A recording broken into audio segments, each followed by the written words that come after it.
မင်္ဂလာပါကလေးတို့ရေဦးတို့ရဲ့ပုံမြင် channel လေးကနေပြန်လည်ကြိုဆိုလိုက်ပါတယ်ဒီနေ့မှာတော့ရုံနဲ့လက်ရဲ့ဒုတိယပိုင်းစိန်ခေါ်မှုအကြောင်းကိုပြပြပေးသွားမှာပဲဖြစ်ပါတယ်ကျွန်တော်သိထားတဲ့ရုံနဲ့လက်ပြိုင်ပွဲကြီးပြီးသွားတဲ့နောက်ဘာတွေဆက်ဖြစ်သွားမလဲဆိုတာစိတ်ဝင်စားဖို့ကောင်းပါတယ်အဲကြောင့်မပြောခင်ဦးတို့ရဲ့ပုံမြင် channel လေးကို follow လုပ်ပြီးသွားအောင်နော်ရုံနဲ့လက်ပထမအချိန်ပြေးပြိုင်ပွဲမှာလက်ကနိုင်သွားတာကိုအားလုံးသိကြမှာပါရုံဟာသူ့ဖော့ဆလို့ရှုံးသွားတာကိုရန်ခံရပြီးလက်ကိုနောက်တစ်ချိန်ပြိုင်ဖို့ထပ်မံစိတ်ခေါ်ပါတော့တယ်။ဟေးလက်မင်းနိုင်သွားတာငါအိပ်ပျော်သွားလို့ပါ။အခုငါလုံးဝမအိပ်တော့ဘူး။နောက်တစ်ခေါက်ပြန်ရအောင်လို့ရုံကပြောပါတယ်။လက်ကအေးအေးဆေးဆေးပဲပြောပြီး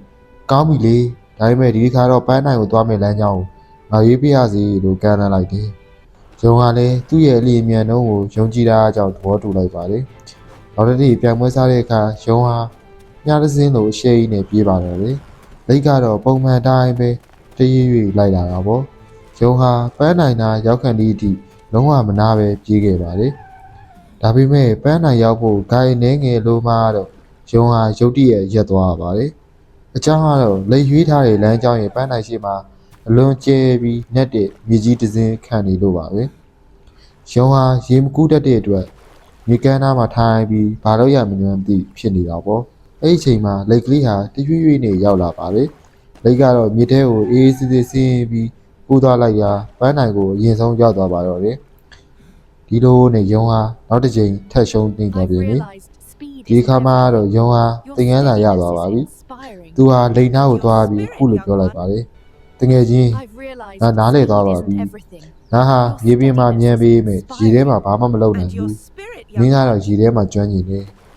ငါတို့တယောက်နဲ့တယောက်ပြိုင်းနေမယ်အစားပေါင်းပြီးလုပ်ရင်ပိုမကောင်းဘူးလားလို့ပြောလိုက်ပါတယ်။ဒါနဲ့သူတို့နှစ်ယောက်ဟာနောက်ဆုံးတစ်ခေါက်ပြန်ကြပါတယ်။ပြေးပြင်းပေါ်မှာတော့ရုံကလက်ကိုကြောပေါ်တင်ပြီးအမြန်ပြေးပါတယ်။မြင်းသားရောက်တဲ့အခါမှာတော့လက်ကရုံကိုသူ့ကြောပေါ်မှာတင်ပြီးရေကူးပေးပါတယ်။ရလက်ကတော့သူတို့နှစ်ယောက်စလုံးအရင်ကတည်းကအစာပေါင်းများစွာပုံမြန်တဲ့နှုံးနဲ့ပန်းနိုင်ကိုအတူတူရောက်သွားကြပါလို့လေ။ပုံမြင်လေးရတော့ဒါပါပဲကွယ်။ကိုယ့်ရဲ့အားနည်းချက်ကိုသိပြီးကိုယ့်အတွက်ကြိုးရှိမဲ့နေရာကိုရွေးချယ်တတ်ဖို့လိုပါတယ်။တယောက်တည်းအားကိုးတဲ့ဂိုင်းနာအထက်တဦးရဲ့အားသာချက်ကိုတဦးကဖြည့်ဆည်းပေးတဲ့အဖွဲ့အစည်းဟာအောင်မြင်မှုအများဆုံးရနိုင်ပါတယ်။ဒီပုံမြင်လေးကတော့ပေါင်းစည်းခြင်းရဲ့အင်အားကိုအရန်ပေါ်လွင်စေတာပဲဖြစ်ပါတယ်။နောက်ထပ်အပိုင်းမှာလည်းစိတ်ဝင်စားစရာပုံမြင်လေးတွေနဲ့ပြန်တွေ့ကြမယ်တတား